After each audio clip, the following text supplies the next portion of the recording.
আমার কদিন আগে ফুরফুরা শরীফ থেকে এক পীর সাহেব বলেছে সিটের সংখ্যা বাড়বে। আমরা 2021-এর নির্বাচনের পরই বুঝে গেছিলাম ডবল। উনি আজকে বলছেন, আমরা অনেক আগেই বুঝে গেছিলাম। আমাদের দলের প্রতিষ্ঠাতা আমাদের বড় ভাইজান আমাকে যদি একটা কথা বলেছিল, টিকে থাক, মানুষ কি তোদের দিকে পিছনের দিকে তাকাতে হবে না। আর বাস্তব বাস্তব তো আজকে ওনার শুভবুদ্ধির উদয় হয়েছে। অনেক আগেই আমার বড় ভাইজান সে কথা বলে দিয়েছিল।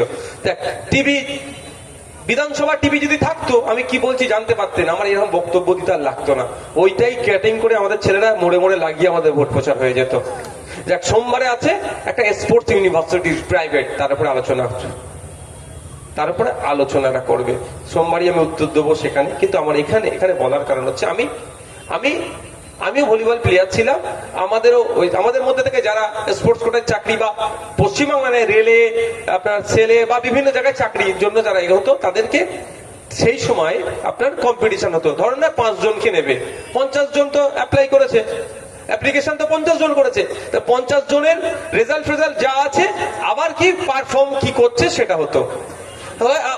আমি বলছি 2010 সালে যারা চাকরি পেয়েছে স্পোর্টস কোটায়, হয়তো এখন মামলা হয়ে চাকরি বাতিল হয়ে গেছে, আবার তাদেরকে যদি বলে তোমরা আবার খেলার তোমার পারফরমেন্স দেখিয়ে ঢুকতে হবে, তাহলে আজকের দিনে যে ছেলেটি পারফর্ম করছে আর 2010-এ যে ছেলেটি পারফর্ম করছে একই হবে? কম্পিটিশনে দাঁড়াতে পারবে? সে তো আর সেই রকম জওয়ানির মতো খেলতে পারবে? তার তো এখন 40 বছরের কাছাকাছি, 32 বছর বয়স হয়ে গেছে, 35 বছর। আর একটা 18-20 বছরের ছেলে যে পারফর্ম করবে সেটা করতে পারবে কি? তাহলে স্বাভাবিকভাবে সে পিছনে যাবে। এই যে 26,000, এরা প্রায় 7 বছর 6 বছর চাকরি করছে। এরা তো অন্য একটা ডিটেলে করছিল, সিলেবাস চেঞ্জ হয়েছে এর মধ্যে অনেক।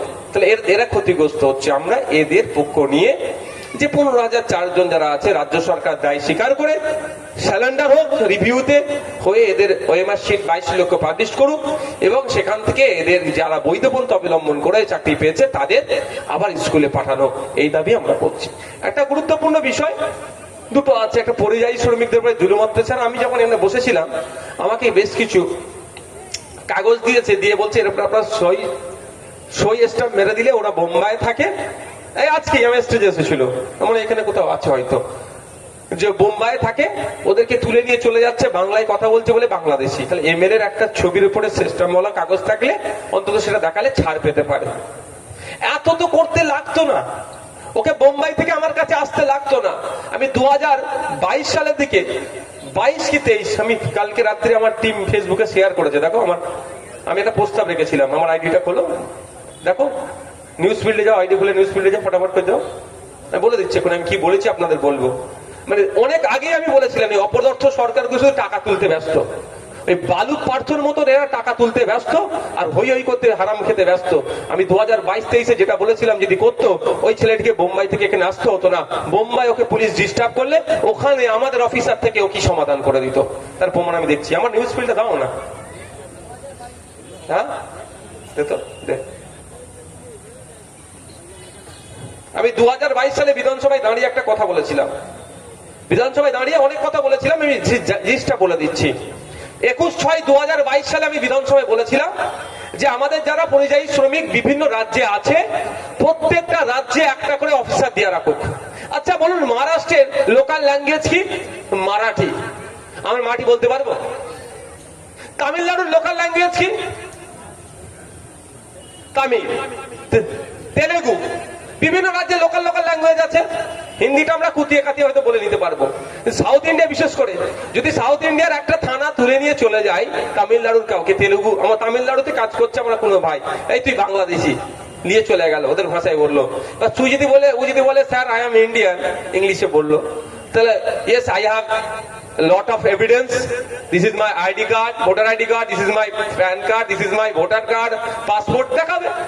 ও তো কথাটা বুঝতে পারলে তো দেখাবে, হয় ইংলিশে কথা বলতে হবে নাকি লোকাল ল্যাঙ্গুয়েজে। ভাই আমার পেটে যদি অত বিদ্যা থাকতো, আমি আর ওখানে গিয়ে চাকরি কাজ করতাম, সোনা ঘষতাম না, 36 তলার উপরে উঠে কোমরে দড়ি বেঁধে ঝুলে রং করতাম। ভাই ভুল বলছি নাকি?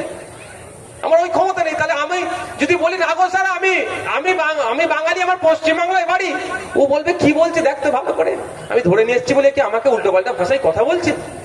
হতে পারে তো নাকি?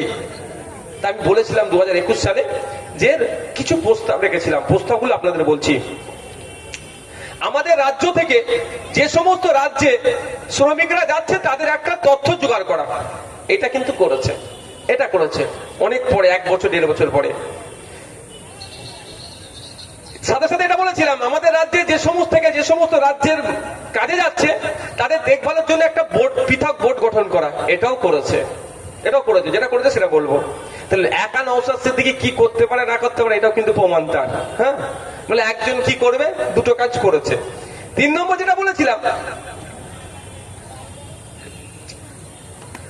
এই শ্রমিক যারা আছে ভিন্ন রাজ্যে গিয়ে কাজ করছে, এদের আলাদা করে একটা আইডেন্টি কার্ড আমাদের রাজ্যের পক্ষ থেকে দেওয়া হোক শ্রমিকদের জন্য। তাকে পুলিশ প্রশাসন সেই রাজ্যে যদি কেউ ধরে সাথে সাথে দেখিয়ে দিও এটা পশ্চিমবাংলা সরকারের ইস্যু করা আইডি কার্ড, এই আইডি কার্ড দিয়ে আমি পশ্চিমবাংলা থেকে এসেছি, আমি একজন মাইগ্রেন্ট লেবার। তারপরে আমি প্রস্তাব রেখেছিলাম যে সমস্ত রাজ্যে আমাদের রাজ্য থেকে শ্রমিকরা গিয়ে কাজ করছে একটা করে সরকারি অফিসার রাখা হোক।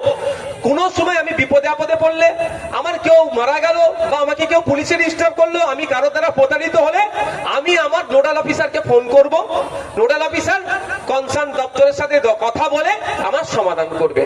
এটা কিন্তু করেনি। আজকে বলুন, আপনারা দেখছেন যারা এই ভিন্ন রাজ্যে কাজে যাচ্ছে বাংলাদেশি বলে তুলে নিয়ে চলে যাচ্ছে না, এ হচ্ছে তো নাকি? আজকে আমাকে কাগজে সই করাতে এসছে কেন? না কেন এটা ফোন কর, আমাকে কাগজে সই করাতে এসছে কেন? কেন এই দুজনকে ধরে তো বাংলাদেশে পাঠিয়ে দিয়েছিল, 2-4 জনকে ধরে বাংলাদেশে পাঠিয়ে দিয়েছিল, মানে বর্ডারের উপরে ফেলে দিয়েছিল বাংলায় কথা বলার জন্য। আজকে যদি মহারাষ্ট্রের ঘটনা, এটা মহারাষ্ট্রে যদি আমার সেই অফিসারটা থাকতো কি করতো, যখনই একে ধরতো ও বলতো স্যার এলান আমার অফিসারের নাম্বার একটু কথা বলুন বা ওনাকে ডাকুন, স্বাভাবিকভাবে ডাকতে বাধ্য, জানাতে বাধ্য। অফিসার আসতো, এখান থেকে কাগজ দিত, প্রমাণ দিয়ে দিত, পশ্চিমবাংলা সরকারের স্ট্যাম্প দিয়ে মহারাষ্ট্র সরকারকে দিত যেটা আমার পশ্চিমবাংলার নাগরিক, এটা ডিস্টার্ব তুমি করবে না। অসুবিধা হতো ভাই? এটা করেনি কেন? মার খাচ্ছে কে? গরিব হিন্দু, মার খাচ্ছে কে? গরিব মুসলমান, মার খাচ্ছে কে? এসটিরা। তো ওরা মার খাক না, আমার বয়ে গেছে, এরকম একটা অনড় ভাব। আজকে বলুন আমাদের পশ্চিমবাংলাতে, উড়িষ্যায় কদিন আগে দেখেছেন বাঙালি হওয়ার জন্য মারছে, শুধু মুসলমান নয়, ভাববেন না যে মুসলমান শ্রমিককে তাড়িয়ে দিচ্ছে, গলায় তুলসী মালা ছিল তাকেও তাড়িয়েছে। তাহলে পশ্চিমবাংলা থেকে 30,000 শ্রমিক উড়িষ্যাতে গিয়ে কাজ করে, 30,000 শ্রমিক, আর উড়িষ্যা থেকে 3 লাখ শ্রমিক পশ্চিমবাংলা এসে কাজ করছে। কাদের জ্বালাটা বেশি ধরবে ভাই? উড়িষ্যার তো। আমার পশ্চিমবাংলা সরকার যদি উড়িষ্যা সরকারকে ফোন করে বলতো যে আমার বাঙালি শ্রমিকের উপরে যদি হাত ওঠে আমি কিন্তু 30,000কে ফেরত নিয়ে চলে আসবো, তোমার 3 লাখকে কিন্তু আমি ফেরত পাঠিয়ে দেবো, তাহলে আর একটাও আক্রান্ত হতো? বুঝতে পারলেন না কথাটা? আপনার থেকে বিহারে, মহারাষ্ট্র থেকে প্রায় 5 লাখ শ্রমিক আমাদের ওয়েস্ট বেঙ্গলে কাজ করে, আর আমার এখান থেকে খুব বেশি হলে 50,000 কি 1 লাখ শ্রমিক মহারাষ্ট্রে কাজ করে। মহারাষ্ট্রে কদিন আগে সোমনাথ দেবনাথকেও বাড়ি আপনার বীরভূমে গলা কেটে খুন করে দিল।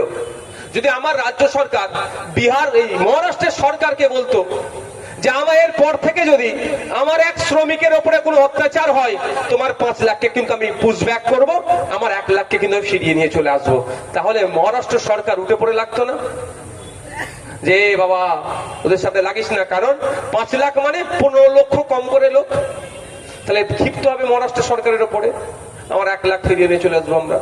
তার পরিবার পরিজন আছে, এটা কি করছে? কেন করেনি? মাঠটা খাচ্ছে তো আব্দুল করিম, মাঠটা খাচ্ছে তো হাসদা, মাঠটা খাচ্ছে তো কে? নমশূদ্র, মাঠটা খাচ্ছে কে? দলিত হিন্দু। মার খাক ওরা তো জন্ম হয়েছে মার খাওয়ার জন্য, এটাই ভাবে তো। তাহলে উত্তরপ্রদেশে আজকে শুভেন্দু বাবু হিন্দু হিন্দু ভাই ভাই গল্প শোনাচ্ছ, উত্তরপ্রদেশে ক্ষমতায় আসার আগেও কিন্তু হিন্দু হিন্দু ভাই ভাই স্লোগান তুলেছিল এই যোগী আদিত্যনাথ। আর এখন দেখুন না, দলিত হওয়ার অপরাধে, নমশূদ্র হওয়ার অপরাধে, মানে পিছড়ে বর্গের হিন্দু হওয়ার অপরাধে তারা কি করেছিল? অপরাধটা কি? বিয়ে বাড়ির লজ ভাড়া করে বিয়ে দিচ্ছিল ছেলে মেয়ের, এতটুকু। উচ্চ বর্ণের লোকেরা এসে গুছিয়ে পিটিয়েছে, বর বউকে ছাড়েনি, পিটিয়ে বলছে তুম লোগों का इतना हिम्मत है, तुम लोग मतलब पिछ वर्ग का हो, तुम लोग यहाँ पे शादी करोगे ऐसे? ওরা মানে কি, তোমরা পিছড়ে বর্গের মানুষ, তোমরা দলিত হিন্দু, তোমাদের এত সাহস হয়ে গেল তোমরা লজে বিয়ে দেবে? মানে জন্ম তোমাদের হয়েছে লাথি খাওয়ার জন্য, তোমাদের জন্ম হয়েছে মার খাওয়ার জন্য।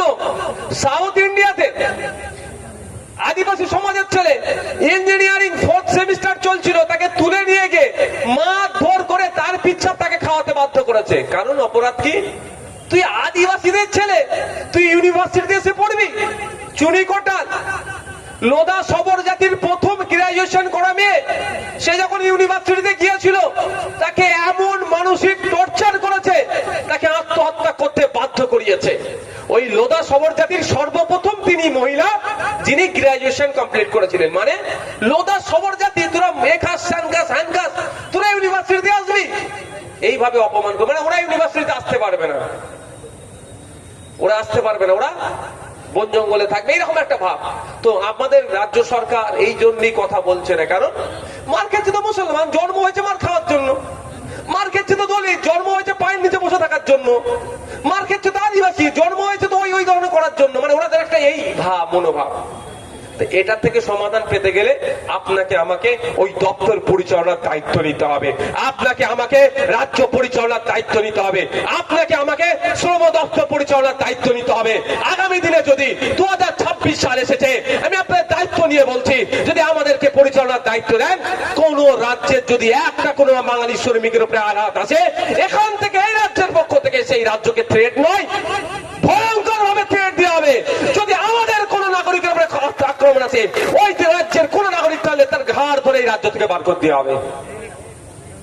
আমার বাংলাতে তুমি এসে করে কামিয়ে খাবে, আমার পুলিশ তোমাকে নিরাপত্তা দেবে, আমরা তোমাকে ভাই বলে আগলে রেখেছি, আর আমার ভাই উড়িষ্যাতে গিয়ে কাজ করলে তাকে তুমি মেরে তাড়িয়ে দেবে, এটা আমরা মেনে নিতে পারবো না, এটা বরদাস্ত করবো না। এটা তো পশ্চিমবাংলা সরকারের বলা দরকার, মমতা ব্যানার্জির বলা দরকার, কিন্তু তারা বলছে না কেন? বললাম আবার মার খাচ্ছে কে, একটু বুঝতে হবে ভাই। 6টা বাজে, আমি 10 মিনিট টাইম নেবো, কারো অসুবিধা হবে? ওয়াকাফ আইন নিয়ে আপনাদের সাথে একটু আলোচনা করব। আপনি হিন্দু সমাজের মানুষ, আপনার নজরে এসেছে ইসলাম ধর্মে তুলে কেউ গালাগালি করছে, আপনি তাড়াতাড়ি যাবেন। মানে নিজের ধর্মকে গালাগালি দিচ্ছে না বলে যাবো না, এরকম ব্যাপার নয়। যে কুলঙ্গার গুলো ধর্মকে তুলে বা যে মন্তব্য করবে, যে কোনো ধর্মেরই হোক না কেন, তাদের বাইরে ঘোরার অধিকার নয়, তাদেরকে জেলের মধ্যে আমরা রাখবো, আমরা ঐক্যবদ্ধ হয়ে রাখবো।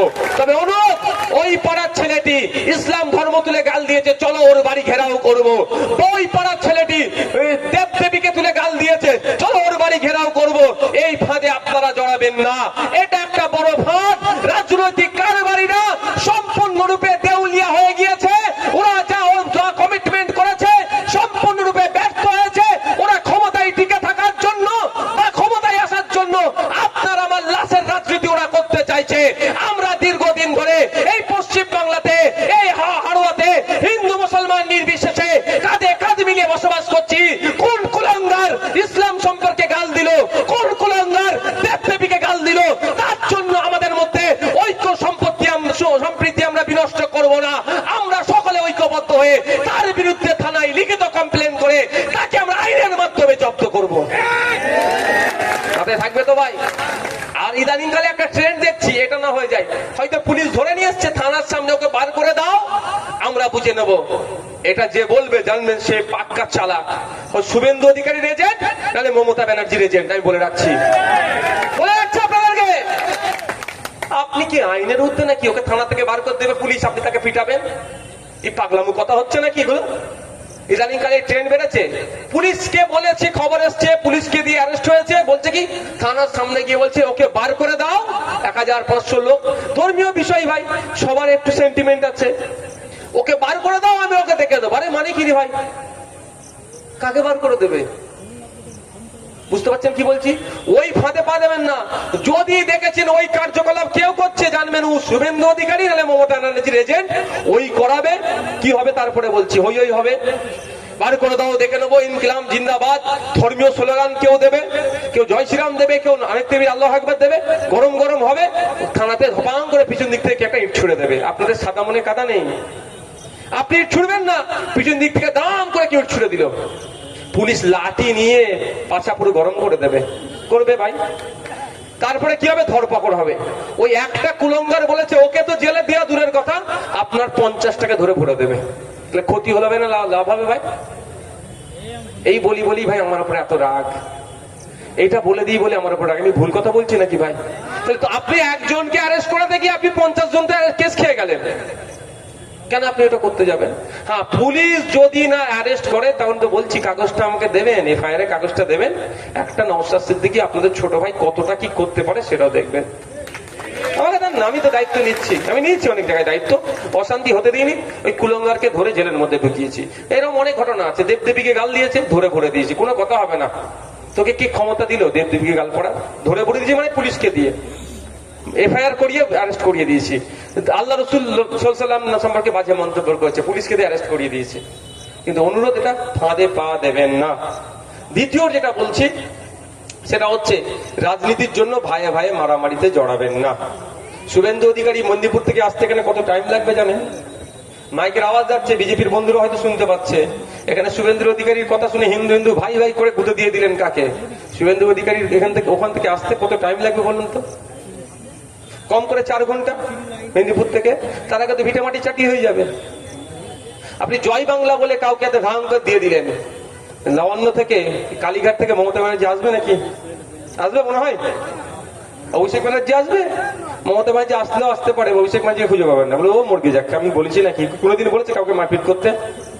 তাহলে ক্ষতি কাটতে হবে। আবার আমি আইএসএফ এর নাম ধরে কাউকে ঝাপাং করে দিয়ে দিলেন। আমি যদিও কোনোদিন বলা নেই, ওই হুকুম নেই, আর হুকুম জীবনেও দেবো নি, বরঞ্চ আটকে রাখি।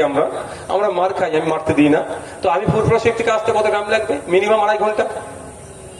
তাহলে 2.5 ঘন্টার আগে সব তো সিন শেষ হয়ে যাবে। তাহলে আপনি কেন মারামারি হানাহানিতে জড়াবেন? কি আপনার ওটা? কে Trinamool, BJP, CPM, ISF, Congress করছে? কি ওগুলো কি আপনাদের শত্রু?